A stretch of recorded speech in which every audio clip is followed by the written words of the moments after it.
नमस्कार दोस्तों, आप सभी को पता है कि 2025 जून से आपकी यूजीसी नेट की परीक्षा प्रारंभ हो जाएगी। और इसी के साथ आपको पता है कि परीक्षा जब नजदीक आती है तो सामान्य सी एक बात देखने को मिलती है कि बच्चों की घबराहट ज्यादा ज्यादा चालू हो जाती है। और ऐसी स्थिति में वो क्या करें, ये थोड़ा सा उनके लिए एक समस्या पैदा करता है और कुछ गलतियां वो कर बैठते हैं। तो लास्ट मोमेंट में कौन सी मिस्टेक्स आप करते हैं, जो जो गलतियां आप लोग करते हैं उसको अवॉइड कैसे करना है, इसके बारे में थोड़ा सा चर्चा करेंगे। कुछ पॉइंट्स हैं, उनको ध्यान दीजिएगा। कोई बड़ी बात नहीं, वैसे तो सामान्य तौर पे आप लोग जानते हैं कि क्या करना है क्या नहीं करना है, लेकिन एक एक पॉइंट मैं आपको यहाँ पे बताऊंगा। सबसे पहली चीज क्या करते हैं हम लोग, जैसे सिलेबस पूरा नहीं है, मान के चलो किसी चीज में आपने पूरी पढ़ाई नहीं की, ऐसी स्थिति में क्या करते हो आप लोग, नया टॉपिक पढ़ना चालू कर देते हो। तो सबसे बड़ी बात है कि अब नया टॉपिक पढ़ने का मतलब ही नहीं है, जो कुछ भी आपने पढ़ा है प्रॉपर रिवीजन उसी का होना चाहिए। क्योंकि नया टॉपिक के लिए आपके पास नया टाइम, नया दिमाग और नई चीजें चाहिए, एनर्जी। और वो एनर्जी है भी तो वो एनर्जी आपको जो पहले से पढ़ रखा है उसको लगाने में लगाना चाहिए, ठीक है। तो इस तरह से कोई नया टॉपिक पढ़ने की गलती ना करें एट द लास्ट मोमेंट, जो आपने पढ़ा ही नहीं है, जिसके बारे में आपको जानकारी नहीं है या आप रिवाइज नहीं कर पा रहे। दूसरी गलती क्या करते हैं कि हम पढ़ते तो चले जाते हैं। अभी जो 2 5 10 दिन का टाइम है, वैसे तो मैं पीवाईक्यू के लिए बोलता हूं कि शुरू से ही लगाएं टॉपिक पढ़ने के बाद, लेकिन लास्ट मोमेंट पे भी प्रीवियस ईयर के क्वेश्चंस को देखना बहुत ज्यादा जरूरी होता है। कारण उसके पीछे ये है कि कई बार हम पढ़ते तो जाते हैं, रिवीजन भी करते हैं, लेकिन उस रिवीजन में हमको ये नहीं समझ में आता कि करना क्या है। जैसे मैं पॉलिटिकल पार्टीज पढ़ा रहा था आज, तो पॉलिटिकल पार्टीज में सामान्य तौर पे जो पॉलिटिकल साइंस में क्वेश्चन आते हैं वो आते हैं कि कौन सी पार्टी कब स्थापित हुई या किसके द्वारा की गई। अब उसमें अननेसेसरी डिटेल्स जो होती है उसको पढ़ोगे तो फिर आपका टाइम बर्बाद जाएगा। तो ये प्रीवियस ईयर का क्वेश्चन आपको बताता है कि किस हद तक पढ़ना है, ठीक है। तो इसको देखिए, और कम से कम 5 साल का तो जरूर लगा लीजिए। 5 साल का मुझे लगता है आप लगा भी लेंगे, बहुत पीछे आप ना भी जाए तो भी ठीक है, चल जाएगा काम, ठीक है। अंतिम मोमेंट पे मॉक टेस्ट। अब हम लोग क्या करते हैं कि मॉक टेस्ट नहीं लगाते, पढ़ते चले जाते हैं, पढ़ते चले जाते हैं। और या तो गलती क्या करते हैं, मॉक टेस्ट लगाते हैं तो एक दिन में बस बैठे हैं, सुबह से शाम तक मॉक टेस्ट लगा रहे हैं, तो पूरी तरह से एग्जॉस्टेड हो जाएंगे, कॉन्फिडेंस लो हो जाएगा। मॉक टेस्ट को चूज करते समय भी हमें सही तरीके से सही पैटर्न का चूज करना चाहिए।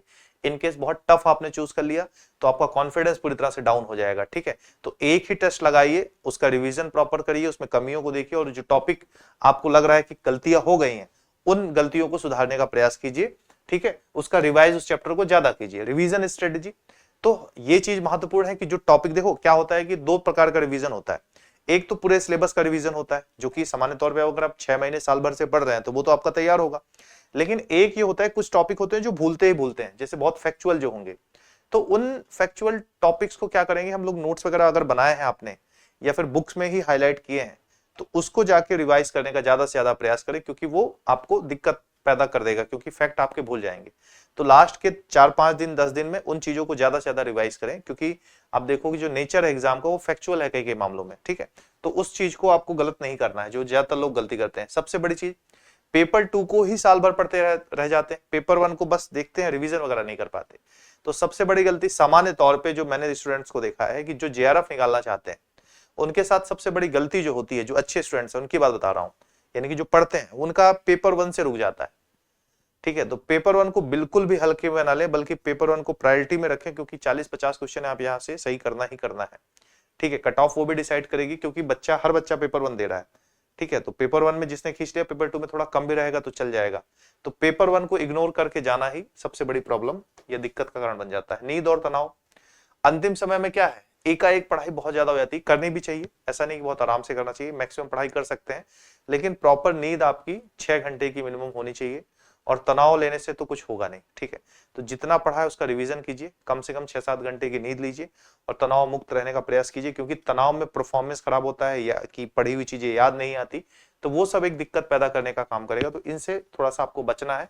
इसके लिए आप कुछ मेडिटेशन कर सकते हैं, टहल सकते हैं, आधा 1 घंटा एक्सरसाइज जॉगिंग कर सकते हैं, ये सारी चीजें करनी है। और सबसे इंपॉर्टेंट बात यह है कि एडमिट कार्ड टाइम पे निकलवा लेना है, अंतिम में इंतजार नहीं करना है, नहीं तो पता लगा मॉर्निंग में एग्जाम है और जिस समय एडमिट कार्ड निकलवा रहे हैं एक अलग तनाव आ जाएगा।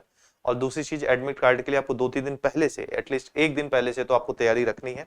जो भी आपका सेंटर एग्जाम है उसको पता कर लेना है, कहाँ पे एग्जाम होगा, कौन सी जगह पे होगा, रिपोर्टिंग टाइमिंग क्या है, ठीक है। और साथ के साथ एडमिट कार्ड को प्रिंट करा के एक आईडी अपने साथ जरूर रख लेना है सेंटर पे।